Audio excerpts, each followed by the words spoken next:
Thank you very much. Good afternoon, everyone. Thank you very much for all of you to continue to stay. Now is really the last panel, panel 6.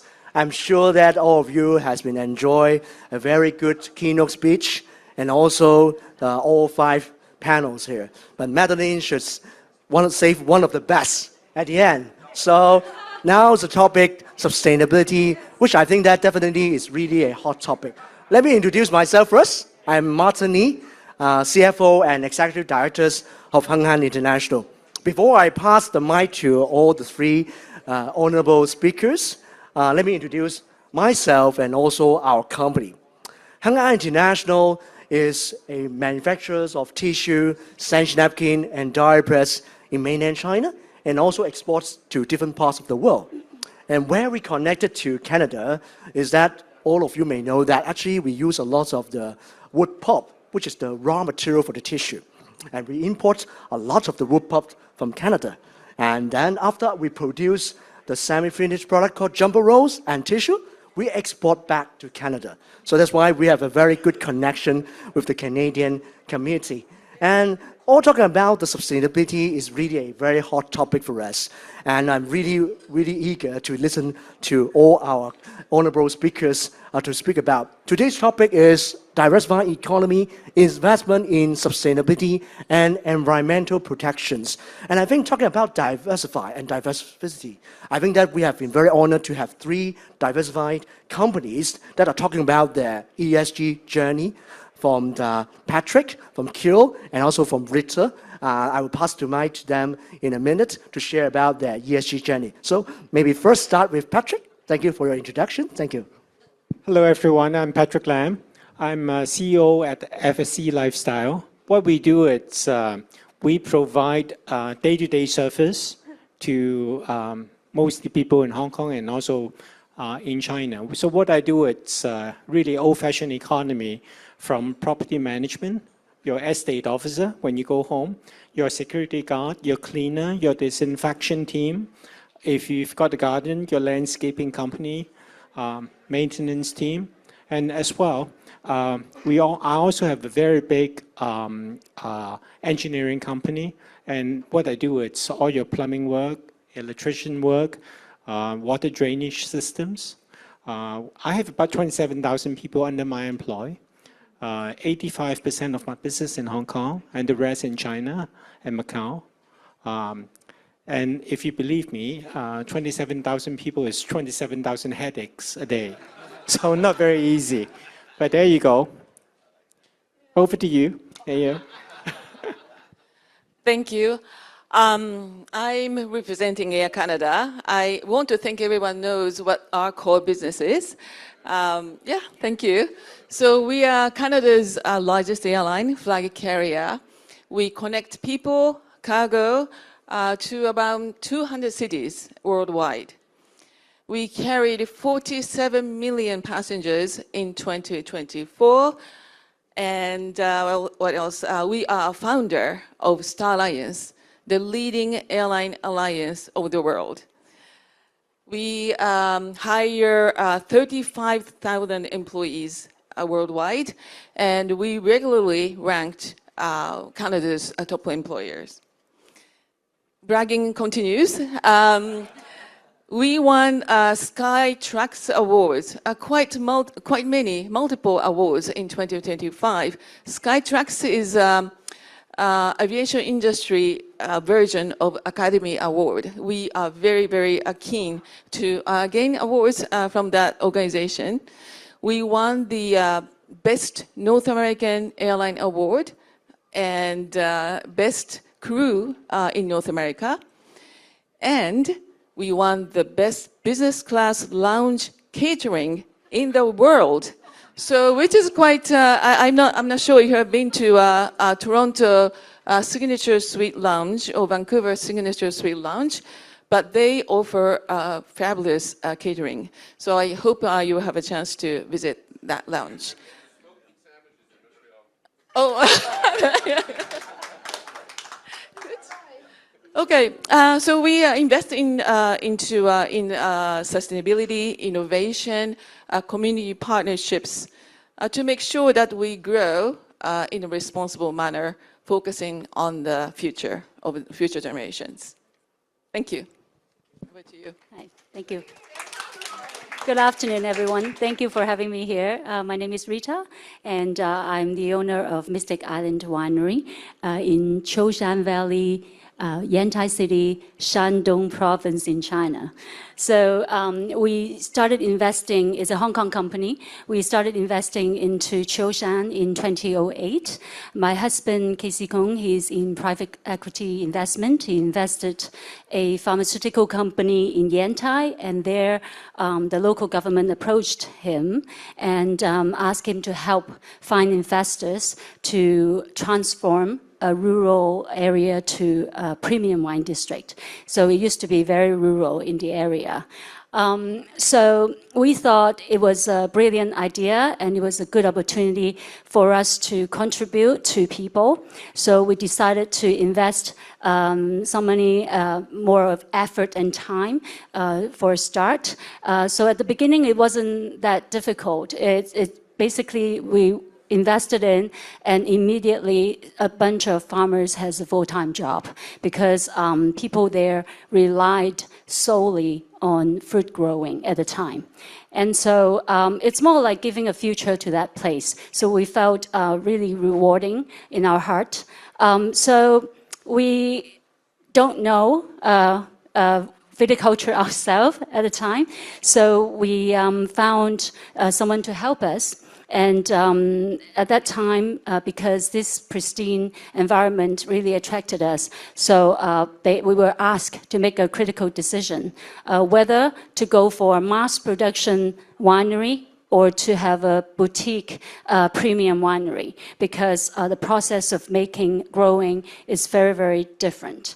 So we immediately decided on a premium side, and so that already set us a mission and a goal to be sustainable, having sustainable farming in the vineyard.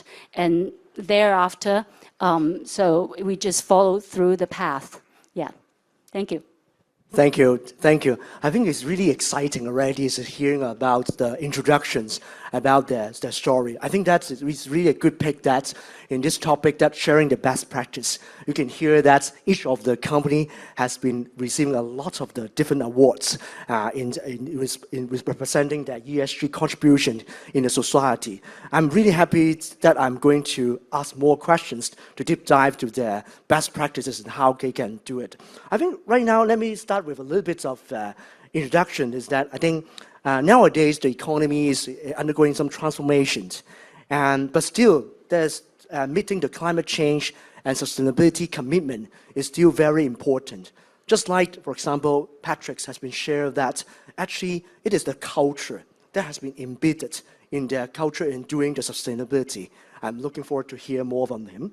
And then from Kyo, I think that he has been also embedded in the sustainability in the aircraft operation as well, together with the wine, what Rita has been shared as well. And I think that this is really an important thing. Not only is talking about the commitment, it's also the brand that we have been demonstrated to a customer. And right now, the customer is not just only talking about picking up the quality of the products, but also how sustainability, how commitment to the society that you have been doing.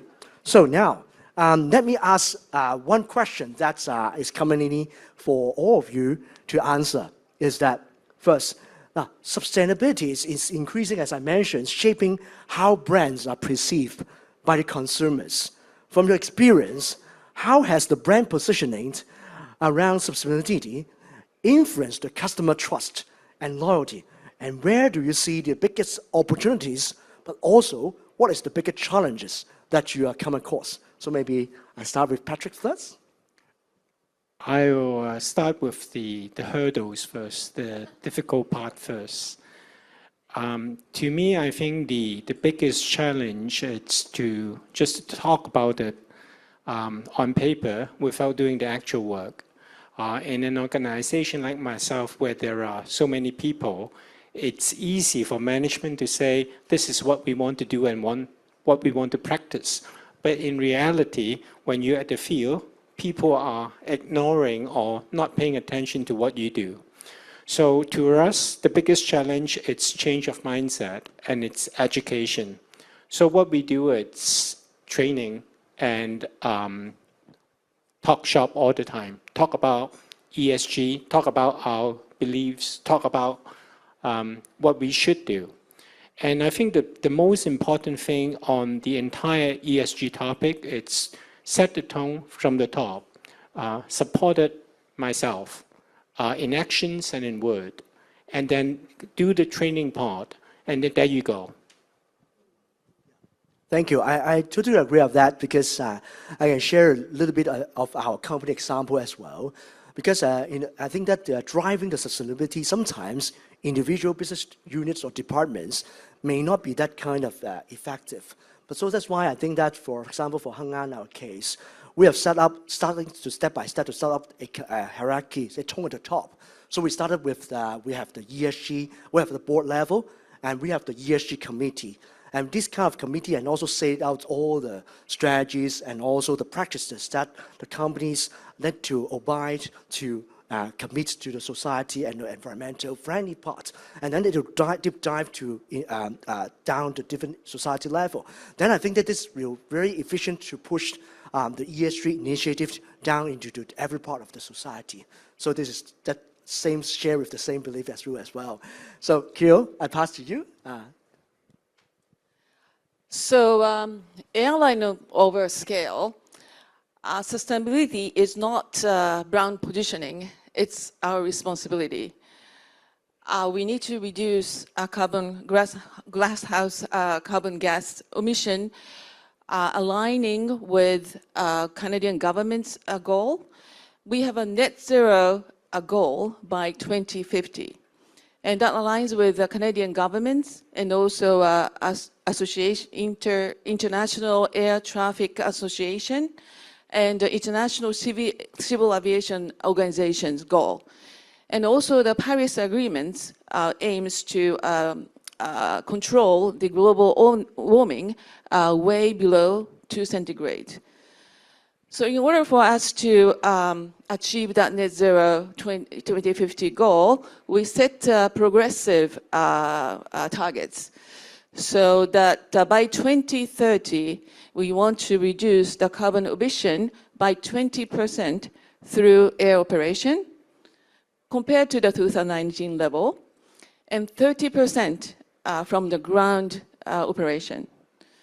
So these initiatives need to be communicated transparently to our customers, people in public, so that they feel comfortable, confident in their choice of travel.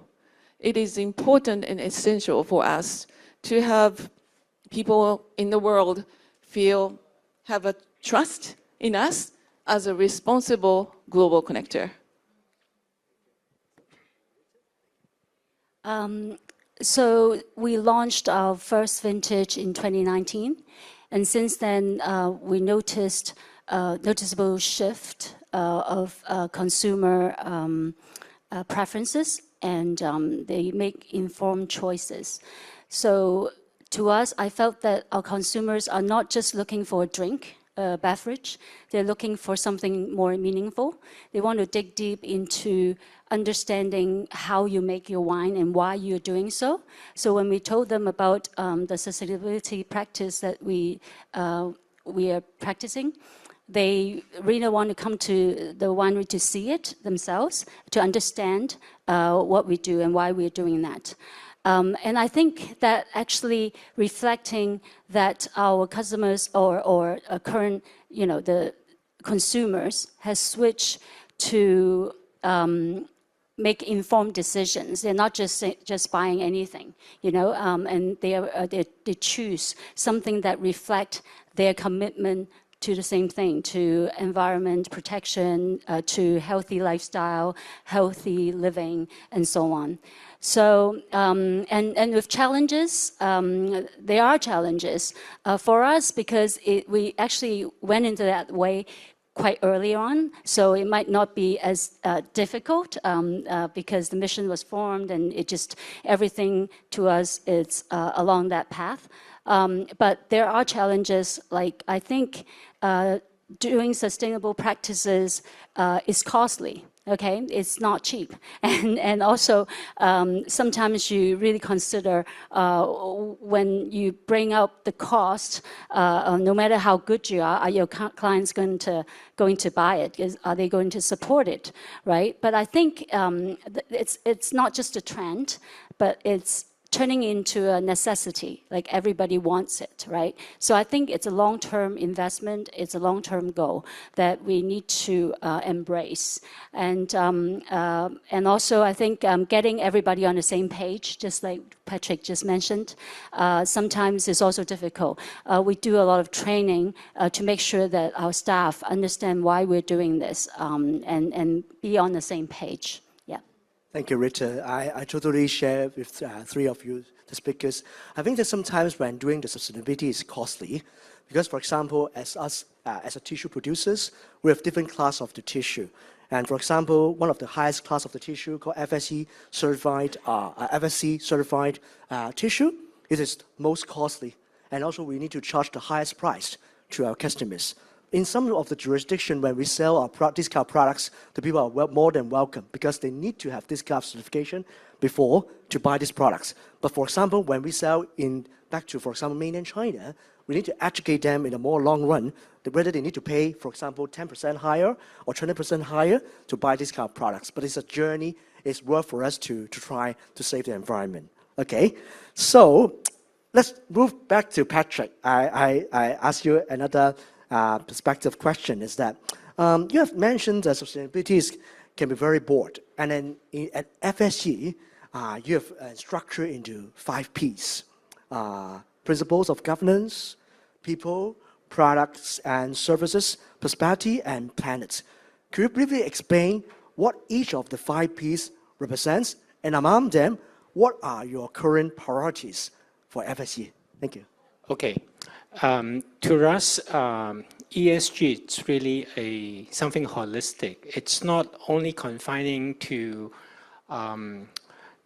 say, let's say, saving fuel or saving papers or saving electricity. It's really something from cradle to grave. So what we say is we divide this into 5 Ps in my organization. First one, it's principles of governance. So we're talking about data security in terms of governance, making sure that it's tight. Governance in what we do and how we treat ourselves and our customers. The second thing, it's planet. Planet would be similar to what you said, saving trees and trying to be ecological and just the more conventional sustainability platform. The third P would be what we call prosperity. We keep on finding innovative green solutions to help our environment and to be sustainable. And another P would be people, and this is important to us because we've got too many people. And what we do is training, as I said, making sure that people understand the objectives, how to do it, and to ingrain the entire philosophy or the belief or the corporate philosophy onto my entire team, and that's important. And last but not least, it would be what did I miss? I'm sorry, I forgot. Products and services. So products and services would be products that say, I have a big cleaning company, over 11,000 people. And we have to use cleaning products that's environmentally sustainable. So basically, it's the entire concept. It surrounds around all these 5 Ps. And the reason for coining it this way is to help my colleagues understand it a bit easier and better. Any of them is more important, or do you have any priorities of which one first? To me, they are equally important, but what I spend most of my time on would be on people, because we've got, as I said, we've got 27,000 people. So last year, we have over 240,000 training hours. So basically about 10 hours per person, making sure that they are up to par. But one thing we are proud to say is I do not have a full-time sustainability team. I don't set up a team as such. I have reps from each of my brand companies to participate in the committee, and we're a listed company, and I invite my independent directors to join the committee to make sure that we are up to par and to keep us on track. And it also gives more credibility when I sell my brand to my customers, telling them this is what we do. So I think that's important. Wow, it's a very good tips that I can also share of this in our company as well. Thank you. Maybe I pass the mic to Kyo. So, given the sustainability is deeply ingrained in Air Canada growth strategies, how is the airline embedding sustainability consideration into its core operation, while also deepening sustainability efforts in collaborating with the local communities?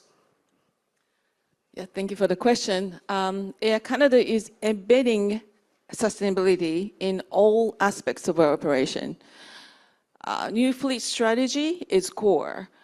New aircraft such as Airbus 220, Boeing 737 MAX, Airbus 321 XLR, and Boeing 787-10, all these aircrafts have a much more fuel efficient capability compared to the ones we used to have. So the old ones, like 767, we have retired all of them. So now we have all a new generation aircrafts, and which is the core sustainability effort that we have. Besides aircraft modernization, we tackle to reduce waste. We resumed waste auditing on board last year, and to establish a baseline so that we can improve waste reduction. We also work with the procurement department to make sure that the product choice that we make are all environmentally sustainable.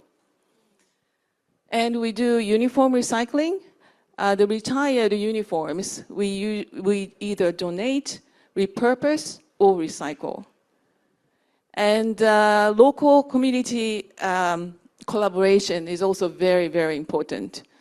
In Hong Kong, the team works with Amber Foundation, that is a CanCham member. They recycle our amenity kits, business class amenity kits. So they come to the airport once a month and collect those partially used amenity kits, unpack them, and repack those toiletries that are not used, and donate them to underprivileged women's community, such as homeless, domestic workers, single mothers, and such. And we also work with CanCham Hong Kong. We did a beach cleanup last year, and I heard that they collected 186 kilograms of waste on a beach somewhere, which I am not sure of. And whenever we gather together with the Asia-Pacific sales team, we do annual Asia-Pacific sales meetings, and we try to add some kind of team building activities that contributes to environment. A few years ago, we went to Thailand and did a workshop, art workshop, and created coasters using cement waste. And they are, made by the amateur artists. However, they were actually very, very beautiful, and we were able to sell them, and we donated those proceeds to underprivileged communities. We also did beach cleanup in Bali 2 years ago with all the sales team members. We collected 86 kilograms of waste and plastics. So I think it's very important. Of course, the company level, there are a lot of initiatives, but it's important that the sales team, the frontline employees, our colleagues, feel very responsible and feel, contributing to the environment as an airline employees. Thank you. Wow, there's so many examples that best practice that we have here. Interact with the local communities. So it's a time we pass to Rita. We heard that you have shared about your journey in starting your winery business. Can you share more about that? What inspired you to integrate the environmental and green priorities from the start, and how this shaped your company as a very distinctive sustainability brand today? Can you share more apart from that you have shared before? Thanks. We actually started to build the winery in 2008, actually developing the vineyard first. So at that time, there's actually not many people discuss about sustainability. But we were very lucky. We have a Canadian friend who is very passionate about agriculture. And he then he became our advisor.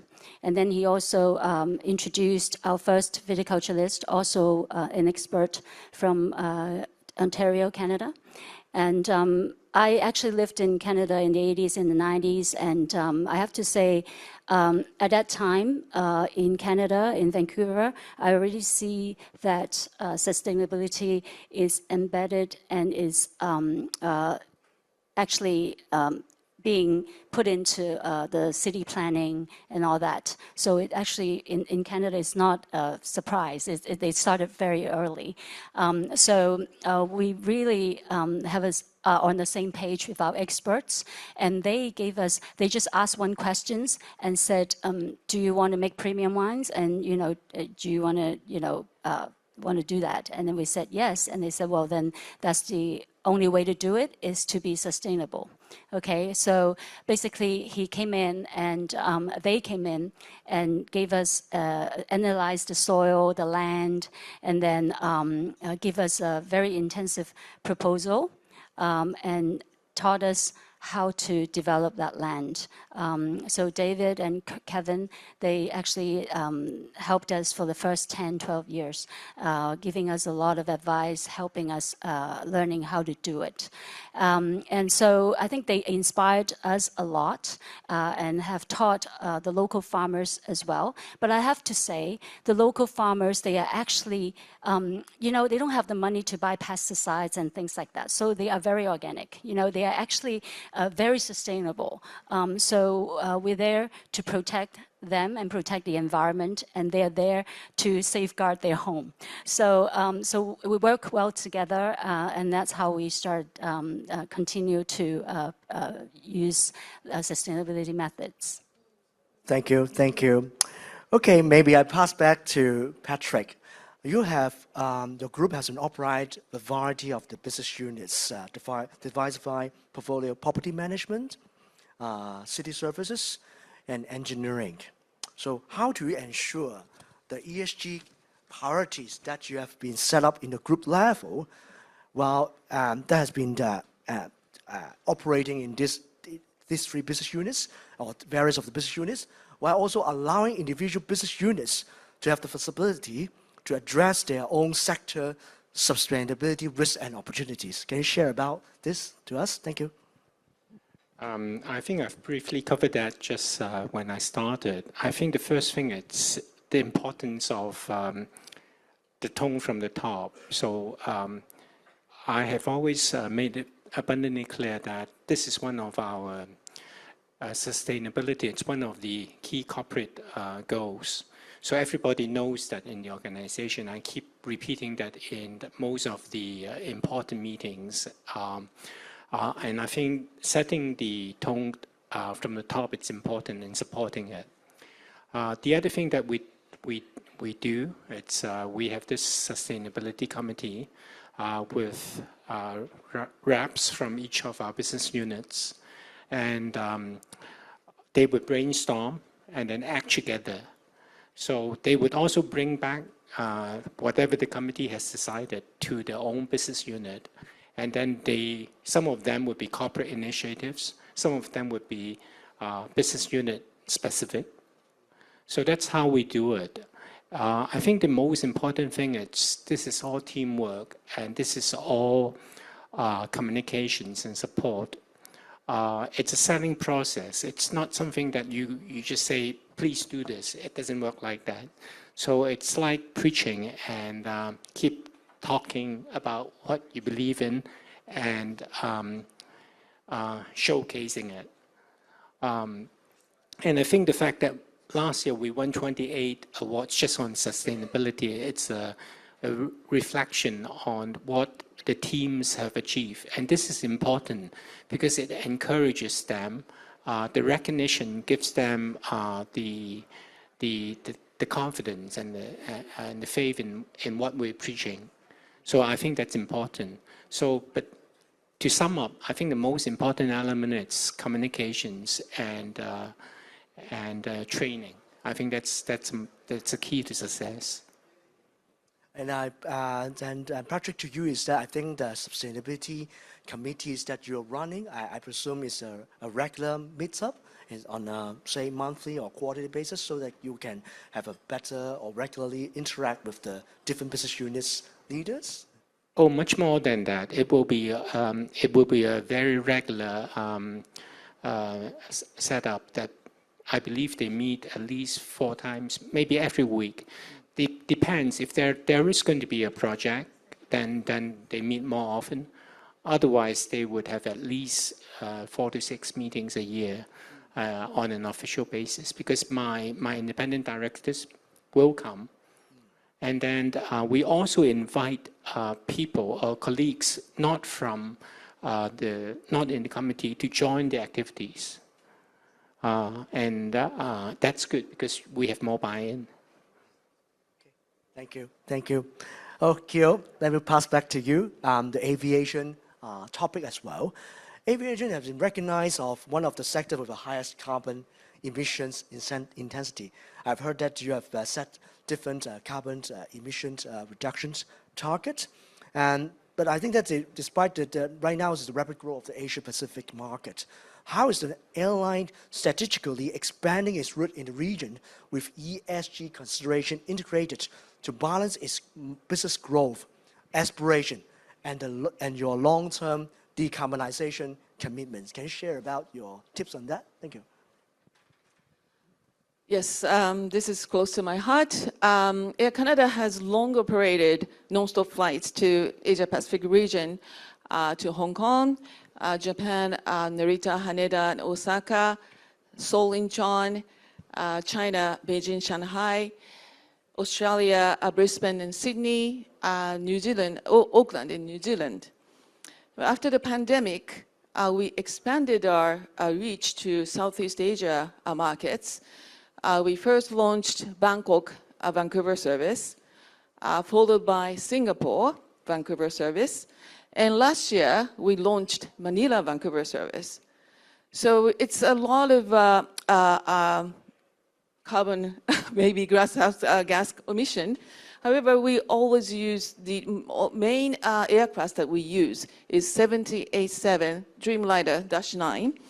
And that aircraft is very fuel efficient. And they burn 20 to 25% less fuel per seat compared to the ones we used to have.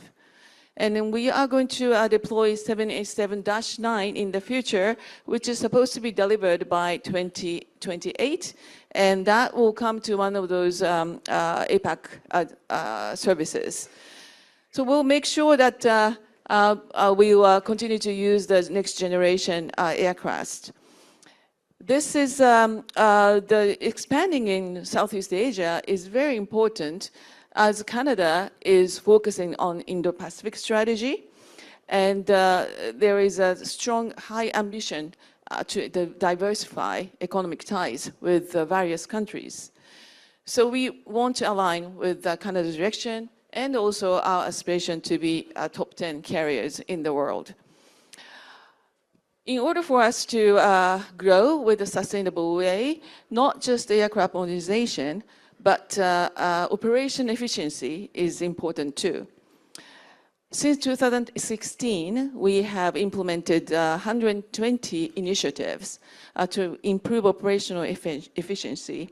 That includes continuous descent approaches, single engine taxing, optimized water uplift, improved power unit usage at gate, lighter service cards on board, and pilots using iPad instead of heavy paper manuals.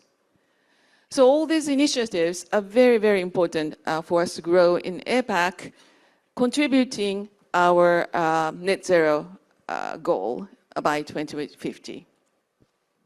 Thank you. Well, next time when I be on the flight, I really need to think about the initiative that you've used. I think this is really a good example for us because for us, we have been doing the sustainability also for talking about for more than 10 years time. But talking about setting the carbon emission target is always a challenge for us.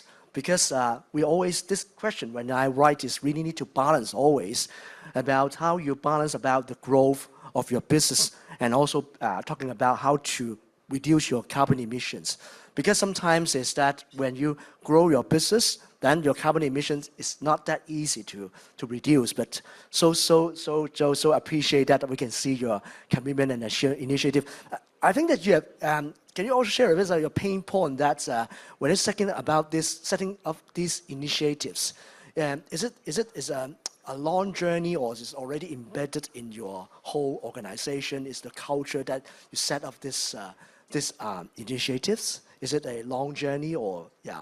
Yeah, so this carbon emission and global warming has been a big focus for us.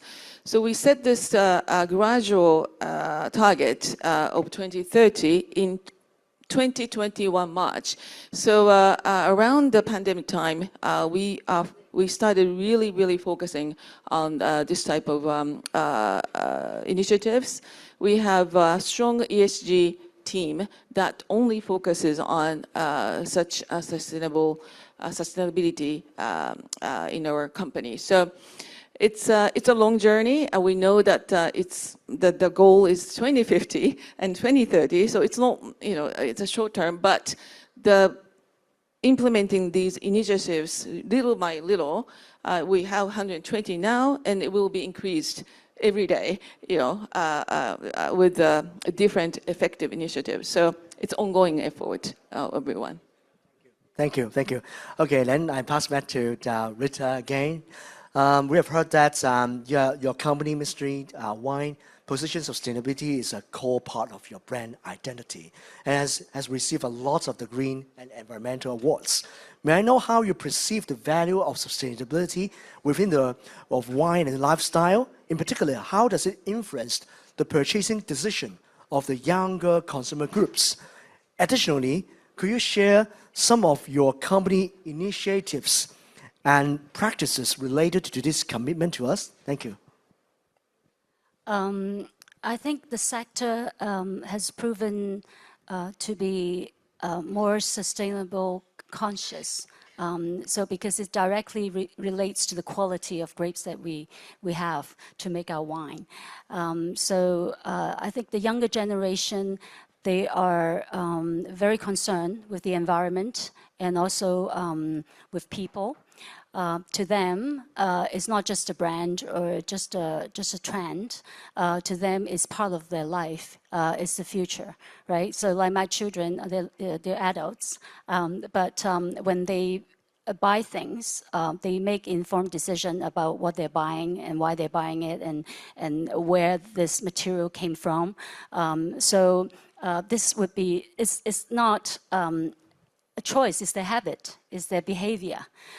So I think everyone should embrace in it because sooner or later, all of our customers will have the same concern. So to uphold our commitment initiatives, we've done quite a bit. In the vineyard, we do regenerative agriculture and biodiversity, biodynamic, it's all the things that we care for. And we actually completely cut off all the machinery that's driven by diesel fuel. And then in the vineyard, when we constructed, we use the landscape that we already have and have a gravity feed winery. So which means that we don't have to use as much electricity in pumps and all that. We also make sure that we have enough sunlight, but yet it's not too warm for the winery, so we don't have to use a lot of temperature control in the winery. And in terms of material use, our packaging, we use lighter bottles, also recyclable materials in our packaging. And we chose to use barrels that came from sustainable forests. And a lot of things, everything that we do, this would be our first consideration before we purchase. Okay, so we make informed decision in purchasing too, not just our clients. So I think it helps. We started with sustainability, and then it turned into like everybody is talking about this. So it let us sort of linking it to a brand and operation. So it is very good. And talk about education, again, I think training is very important. We do a lot of training in the office. We are a small company, so we do it twice a month just to update our staffs, why we're doing it. So this includes in the winery and outside of the winery, and also, to our chef. We have a villa there. Hospitality is part of the things that we're doing. And also in our promotion of our products, we often, promote the movement of being sustainable, because I think education is important. We want our consumers to understand that why sustainable farming can produce better wine, right? So these are the things, and as the company grow, and I have to travel a lot. So a few years ago, we started to implement ISO standards on quality control and also on measurement of carbon footprint, greenhouse gases emissions. So every year we're being audited. And so this is good for the staff so that they know it is not just me who are talking about this. It is something that they should all be concerned. And then I think for a small company, it's easier. So I think I see that it became part of their life as well. So even when they make decisions on their purchasing, they're concerned about all these things. Also wastewater and all the things. So yeah, that's how we do it. Thank you, thank you. I think that right now is really the time to pass the question to the floor. I'm sure that people are looking forward for the cocktail later, but I'm sure that you guys also, sorry about that. But I'm sure that you guys might have a lot of questions, but maybe I'll allow 2 questions from the floor to ask the 3 distinguished speakers. Any questions that would like to ask?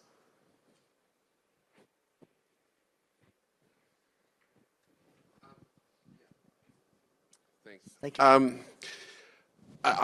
I'm Canadian, but I've lived in Hong Kong for 38 years, and I actually live in Tai Po district, where, as we all know, there was a terrible tragedy last year.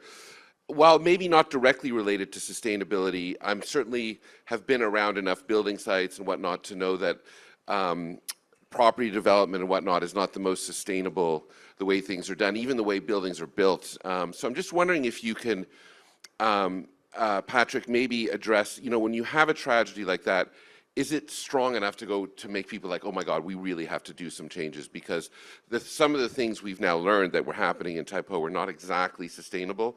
And personally, I don't think that bamboo scaffolding is a culprit. I think we should carry on with that.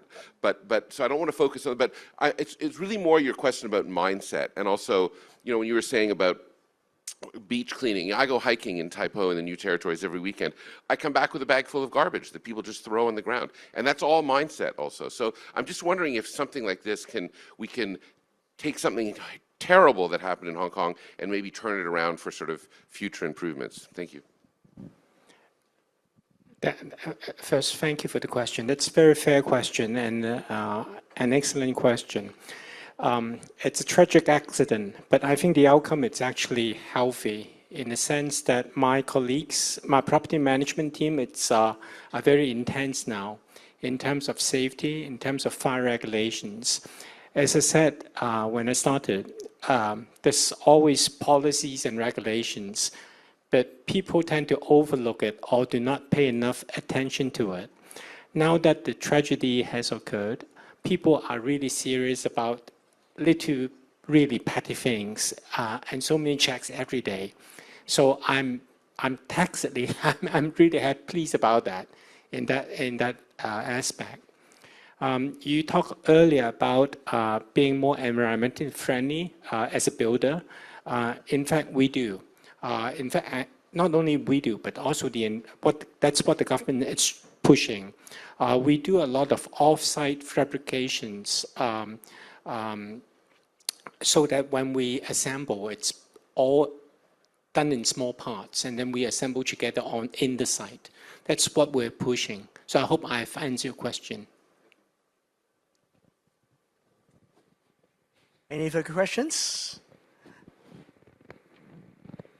I think the time is about. And may I? Do you have any other further wrap-ups or one or two words to take away to give to the? Sorry, Council General Charles. Yeah, just for you might want to announce the change in the schedule for the flight from Hong Kong, because I think that's very welcome news for lots of people. Yes, so we are leaving in the morning rather than in the afternoon, so that you have more connections to the U.S. or to other Canadian destinations. So that's a great improvement for us. Thank you so much for bringing this up for everyone. Thank you. Good news. Yes. It's more user-friendly. Yes. Yeah. And if you're a member of the Chamber, you get a 10% rebate on Air Canada flights. Thank you. Really. It is. Thank you. Yes.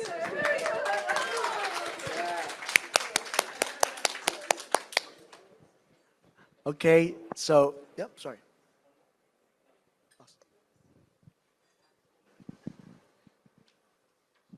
Hi, Kira, I'm Sharon. I've been a Air Canada customer for 15 years. But 2 years ago, I took ANA back to Vancouver from Hong Kong, but not Air Canada. And I find that service is a bit different from Air Canada, and the price is lower. So my question is, how will you think Air Canada will compete with ANA this year? So in terms of products and airfare? Yes. Yes, so you took ANA from Hong Kong to Haneda and then to Vancouver, right? Yes. So it's a one-stop service.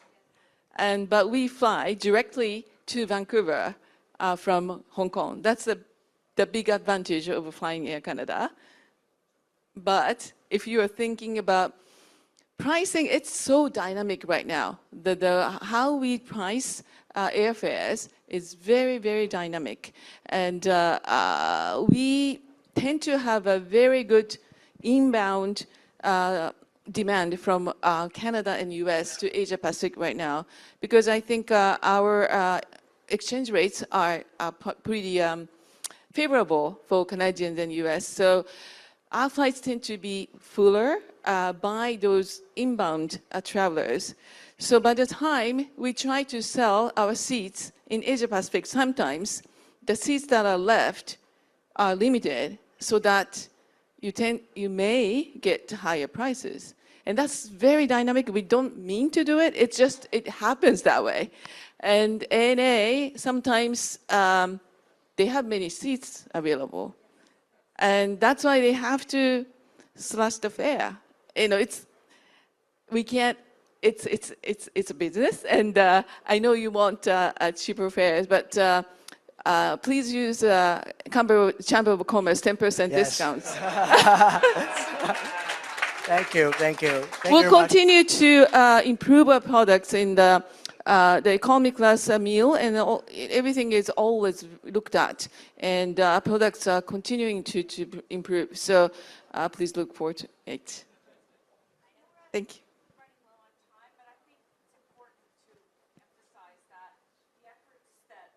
You're all four of you are making are really important.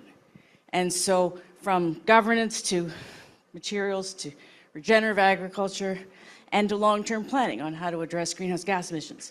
And you know, it costs money, but the true cost of human activity on the environment and how it's destroying our world goes exactly to the issue of we have to pay, right? Taxpayer money gives $7 trillion to fossil fuel companies. Like, you know, the economy does not internalize the externalities. So I know, I mean, I don't want to pay a lot of money either, but we have to pay for things to be done responsibly. And that needs to be the bar. So thank you for sharing the best practices, and please keep going and setting an example. Thank you. Great comment. Thank you very much. Thank you very much. Thank you. Thank you very much. I think that's concludes this panel. Thank you very much.